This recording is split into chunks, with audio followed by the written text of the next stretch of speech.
بسم اللہ الرحمن الرحیم۔ السلام علیکم اسٹوڈنٹس، ایم اے فاؤنڈیشن اسکول میں خوش آمدید۔ امید ہے کہ آپ لوگ خیریت سے ہوں گے۔ ہم 9 میٹرک کی اسلامیات کا الدرس الثانی جیم اور دال پڑھیں گے۔ جس طرح کہ پچھلی ویڈیو میں آپ کو بتایا تھا کہ الدرس الثانی کے 4 سبق ہیں، الف، با، جیم اور دال۔ 2 سبق الف اور با ہم نے پچھلی ویڈیو میں پڑھے تھے۔ اس ویڈیو میں ہم الدرس الثانی کے بقیہ 2 سبق جیم اور دال پڑھیں گے۔ سب سے پہلے آپ اپنی کتاب میں الدرس الثانی جیم کی ریڈنگ کریں گے۔ الدرس الثانی جیم میں 45 سے 48 تک آیات ہیں۔ اس کی آپ لوگوں نے اچھی طرح ترجمے کے ساتھ ریڈنگ کرنی ہے۔ ریڈنگ کے بعد ہم اس کی اہم آیات کی طرف آتے ہیں۔ اس سبق کی 3 اہم آیات ہیں۔ یہ آپ لوگوں نے آیات مع ترجمہ اپنی کاپی میں لکھنا ہے اور اس کو اچھی طرح یاد بھی کرنا ہے۔ پہلی آیت ہے، بسم اللہ الرحمن الرحیم، یا ایہا الذین آمنوا اذا لقیتم فئۃ فاثبتوا واذکروا اللہ کثیرا لعلکم تفلحون۔ ترجمہ، مومنوں، جب کفار کی کسی جماعت سے تمہارا مقابلہ ہو تو ثابت قدم رہو اور خدا کو بہت یاد کرو تاکہ مراد حاصل کرو۔ اس آیت میں جنگ کے حوالے سے یہ بتایا گیا ہے کہ اگر کفار کی کسی جماعت سے تمہارا مقابلہ ہو جائے تو تم نے 2 کام کرنے ہیں۔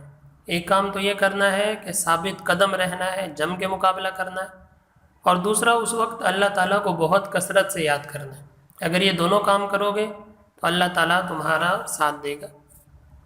دوسری آیت ہے، وَأَطِيعُوا اللَّهَ وَرَسُولَهُ وَلَا تَنَازَعُوا فَتَفْشَلُوا وَتَذْهَبَ رِيحُكُمْ وَاصْبِرُوا إِنَّ اللَّهَ مَعَ الصَّابِرِينَ۔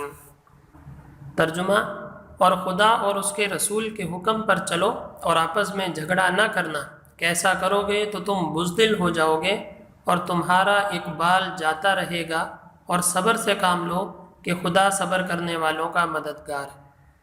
اس میں بھی بڑی اہم بات بتائی گئی۔ ایک تو یہ جنگ کے حوالے سے بھی ہے اور جنگ سے ہٹ کے دوسرے اہم بات بھی ہے، وہ یہ کہ مسلمانوں کو آپس میں اتحاد و اتفاق سے رہنا چاہیے۔ اللہ تعالیٰ نے فرمایا کہ اگر آپس میں تم جھگڑنے لگو گے، چاہے وہ فرقہ واریت کے لحاظ سے ہو، چاہے وہ لسانیت کے لحاظ سے ہو، اگر آپس میں جھگڑنے لگو گے تو تمہارا روب ختم ہو جائے گا۔ جب اتفاق ختم ہو جاتا ہے تو روب بھی ختم ہو جاتا ہے، اور جب تمہارا روب ختم ہو جائے گا تو کفار تم پہ حاوی ہو جائیں گے۔ تو اس وجہ سے آپس میں اتحاد رکھو۔ جب تک تم آپس میں اتحاد رکھو گے اس وقت تک کوئی تمہاری طرف آنکھ اٹھا کر بھی نہیں دیکھے گا۔ اللہ تعالیٰ مسلمانوں میں اتحاد و اتفاق عطا فرمائے۔ تیسری آیت ہے، وَلَا تَكُونُوا كَالَّذِينَ خَرَجُوا مِن دِيَارِهِمْ بَطَرًا وَرِئَاءَ النَّاسِ وَيَصُدُّونَ عَن سَبِيلِ اللَّهِ وَاللَّهُ بِمَا يَعْمَلُونَ مُحِيطٌ۔ ترجمہ، اور ان لوگوں جیسے نہ ہونا جو اتراتے ہوئے یعنی حق کا مقابلہ کرنے کے لیے اور لوگوں کو دکھانے کے لیے گھروں سے نکل آئے اور لوگوں کو خدا کی راہ سے روکتے ہیں، اور جو اعمال یہ کرتے ہیں اللہ ان پر احاطہ کیے ہوئے۔ اس آیت میں منافقین کے بارے میں بتایا گیا ہے۔ یہ آیات اور ترجمہ آپ لوگوں نے اچھی طرح کاپی میں لکھنا ہے اور اس کو یاد بھی کرنا ہے۔ آیات کے بعد الدرس الثانی جیم کے سوالات و جوابات کی طرف آتے ہیں۔ سوال نمبر 1، کفار کے ساتھ مقابلے کی صورت میں مسلمانوں کو کون سے کام کرنے اور کن باتوں سے بچنے کا حکم دیا گیا ہے؟ جواب، پہلے ہیڈنگ ڈالیں گے آپ لوگ، 7 باتوں کا حکم دیا گیا ہے۔ نمبر 1، پہلی یہ کہ دشمن کے مقابلے پر ثابت قدم رہو، خوف زدہ ہو کر یا ڈر کر بھاگنا، پسپائی اختیار کرنا منع ہے۔ نمبر 2، دوسری یہ کہ ایسے موقع پر اللہ کو زیادہ یاد کرو، اللہ تعالیٰ ہی مدد کرتا ہے اور فتح دلاتا ہے، فتح یعنی جیت۔ نمبر 3، تیسرے یہ کہ اللہ تعالیٰ اور اس کے رسول کی اطاعت ہر حال میں لازم ہے۔ نمبر 3، تیسرے یہ کہ اللہ تعالیٰ اور اس کے رسول صلی اللہ علیہ وسلم کی اطاعت ہر حال میں لازم ہے۔ نمبر 4، چوتھے یہ کہ مشکل وقت میں یہ میدان جنگ میں آپس میں نہ جھگڑو ورنہ دشمن پر سے تمہارا رعب ختم ہو جائے گا۔ نمبر 5، پانچویں یہ کہ جو مشکل آئے اس پر صبر و تحمل کا مظاہرہ کرنے کا حکم دیا گیا ہے۔ نمبر 6، چھٹے یہ کہ میدان جنگ میں اپنی طاقت یا فتح پر اترانے سے باز رہو، یعنی تکبر نہ کرو۔ نمبر 7، ساتویں یہ کہ نمود و نمائش سے باز رہو، خلوص کو اپنے اوپر غالب رکھو۔ سوال نمبر 2، غزوہ بدر میں مسلمانوں کی نصرت یعنی کامیابی کے لیے نازل ہونے والے فرشتوں کو دیکھ کر شیطان کا رد عمل کیا تھا؟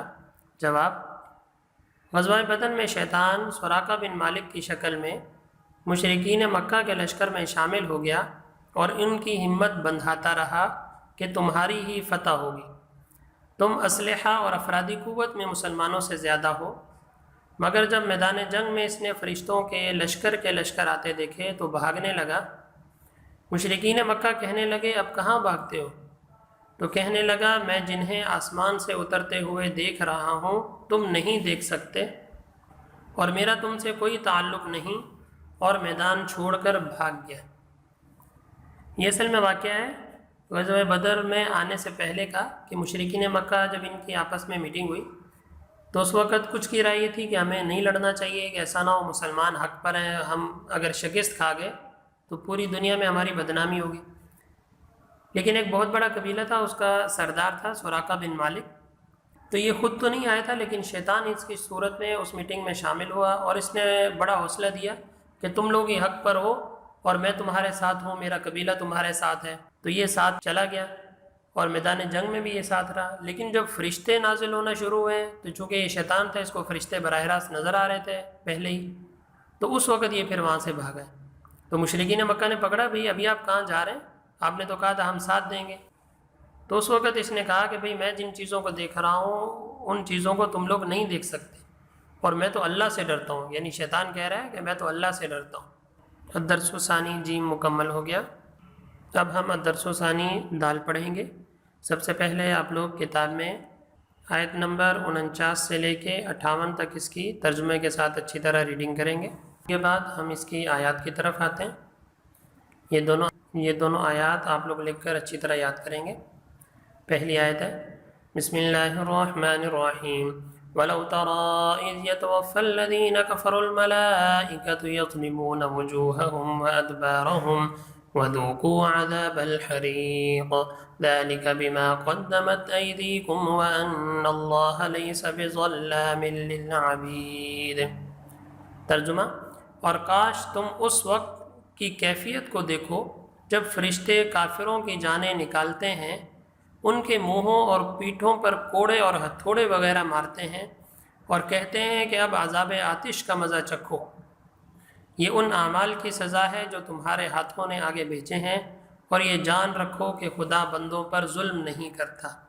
اس آیت میں مسلمانوں کو یہ کہا گیا ہے کہ موت کی جو کیفیت ہوتی ہے وہ عام طور پہ نظر نہیں آتی، لیکن اگر حقیقت میں نظر آنے لگ جائے تو تم کافروں کی حالت دیکھو گے کہ جب فرشتے ان کی جانیں نکالتے ہیں تو کس طرح ان کے منہوں پر، ان کی پھیٹوں پر ہتھوڑے اور کوڑے مارتے ہیں، یہ آگ کے ہوتے ہیں۔ اس وقت ان کی کیسے چیخیں نکل رہی ہوتی ہیں، اور یہ کیوں؟ اس وجہ سے کہ انہوں نے جو دنیا میں اعمال کیے ہیں، یہ ان کی سزا ہے۔ ابھی ہم الدرس ثانی دال کے اہم سوالات کی طرف آتے ہیں۔ سوالات و جوابات۔ سوال نمبر 1، سورہ انفال کی ان آیات میں مسلمانوں کی جہاد کی تیاریاں دیکھ کر منافقین نے کیا تبصرہ کیا؟ جواب میں پہلے آپ لوگ ہیڈنگ ڈالیں گے، منافقین کا تبصرہ۔ اس وقت منافق اور کافر یہ کہہ رہے تھے کہ ان کے دین اسلام نے انہیں مغرور کر رکھا ہے، یہ سمجھتے ہیں کہ مسلمان ہونے کی وجہ سے جنگ جیت لیں گے، حالانکہ جنگ تو افرادی کثرت اور اسلحے کے زور پر لڑی جاتی ہے۔ اللہ تعالیٰ فرماتے ہیں جنگ ان دونوں کی بنیاد پر نہیں لڑی جاتی، بلکہ اللہ تعالیٰ پر اعتماد اور ایمان کی بدولت اللہ کی مدد کے ساتھ لڑی جاتی۔ یعنی منافقین یہ تبصرہ کر رہے تھے کہ دیکھو یہ مسلمان کیسے دھوکے میں پڑے ہوئے ہیں، نہ ان کے پاس کوئی ساز و سامان ہے، نہ ان کے پاس افرادی قوت ہے، نہ لوگ ہیں، اس کے باوجود یہ کہہ رہے ہیں کہ ہم جنگ جیت لیں گے۔ تو اللہ تعالیٰ نے اس کا جواب دیا کہ جنگ افراد کی کثرت پر نہیں لڑی جاتی، جنگ اسلحے کی کثرت پر نہیں لڑی جاتی، بلکہ جنگ تو اللہ تعالیٰ پر اعتماد اور ایمان کی بدولت لڑی جاتی، اور یہ دونوں چیزیں مسلمانوں کے پاس ہیں، لہذا مسلمانوں کو ہی کامیابی ہوگی۔ سوال نمبر 2، کفار کی جانب سے عہد شکنی کی صورت میں اللہ تعالیٰ نے نبی اکرم صلی اللہ علیہ وسلم کو کیا ہدایات دی؟ یعنی اگر کفار وعدہ توڑ دیں، عہد توڑ دیں، تو آپ کیا کریں؟ جواب: یہودی میثاق مدینہ، وہ معاہدہ جو مدینہ کے تمام طبقوں کے درمیان ہوا تھا، کے بعد متعدد مرتبہ عہد شکنی یعنی معاہدہ توڑنے کے مرتکب ہوئے، تو اللہ تعالیٰ نے اپنے نبی صلی اللہ علیہ وسلم کو اجازت دے دی کہ اگر دشمن معاہدے کی خلاف ورزی کا مرتکب ہو یعنی معاہدہ توڑے، تو آپ صلی اللہ علیہ وسلم بھی معاہدہ توڑ کر ان سے لڑیں۔ اس طرح اگر دشمن معاہدے کے تقاضوں کو پورا نہ کرے تو معاہدہ توڑنے میں آپ صلی اللہ علیہ وسلم بھی پہل کر سکتے ہیں، اور اگر وہ مقابلے پر آئیں تو انہیں عبرت ناک سزا دیں۔ یعنی مسلمانوں کو ہدایت دی گئی ہے کہ اگر کفار معاہدہ کرتے ہیں تو تم بھی معاہدے کی پاسداری کرو، لیکن اگر وہ معاہدہ توڑ دیں تو پھر تمہیں بھی اجازت ہے تم بھی معاہدہ توڑ دو، پھر کوئی گناہ نہیں۔ سوال نمبر 3، اس سبق میں فرعون اور آل فرعون کی ہلاکت و بربادی کے کیا اسباب بیان کیے گئے ہیں؟ یعنی فرعون اور اس کی قوم جو ہلاک ہو گئی تھی اس کا سبب کیا تھا؟ جواب: پہلے آپ لوگ ہیڈنگ ڈالیں گے، فرعون اور آل فرعون کی ہلاکت کا سبب۔ فرعون اور آل فرعون، فرعون کی قوم کی ہلاکت کا سبب یہ تھا کہ انہوں نے اللہ تعالیٰ اور اس کے رسول صلی اللہ علیہ وسلم کے احکام اور اس کی نشانیوں یعنی معجزات کا انکار کیا۔ اس انکار کی وجہ سے انہیں دریائے نیل میں غرق کر کے ہلاک کر دیا گیا، اور فرعون کی لاش کو دنیا بھر کے لوگوں کے لیے عبرت بنا کر باقی رکھا، جو آج بھی قاہرہ کے عجائب گھر میں رکھی ہوئی۔ یعنی ان کی ہلاکت کا سبب یہی تھا کہ انہوں نے اللہ تعالیٰ اور اس وقت کے جو نبی تھے ان کی بات کو نہیں مانا، تو اس وجہ سے ہلاکت و بربادی ان کا مقدر ہوئی۔ تو اس سبق سے ہمیں یہ بھی درس ملتا ہے کہ اللہ تعالیٰ اور اس کے رسول صلی اللہ علیہ وسلم کی حکموں کی تعمیل میں ہی کامیابی ہے۔ اگر ہم چاہتے ہیں کہ ہم دنیا اور آخرت میں کامیابی حاصل کریں تو اللہ تعالیٰ اور اس کے رسول کے احکامات پر عمل کرنا ضروری ہے۔ اگر ہم عمل کریں گے تو کامیابی ہمارا مقدر ہوگی، اللہ تعالیٰ ہمیں دنیا میں بھی کامیاب کریں گے اور آخرت میں بھی کامیاب کریں گے۔ امید ہے کہ آپ لوگوں کو دونوں سبق اچھی طرح سمجھ میں آ گئے ہوں گے۔ اللہ تعالیٰ ہمیں اس پہ عمل کرنے کی توفیق بھی عطا فرمائے۔ السلام علیکم۔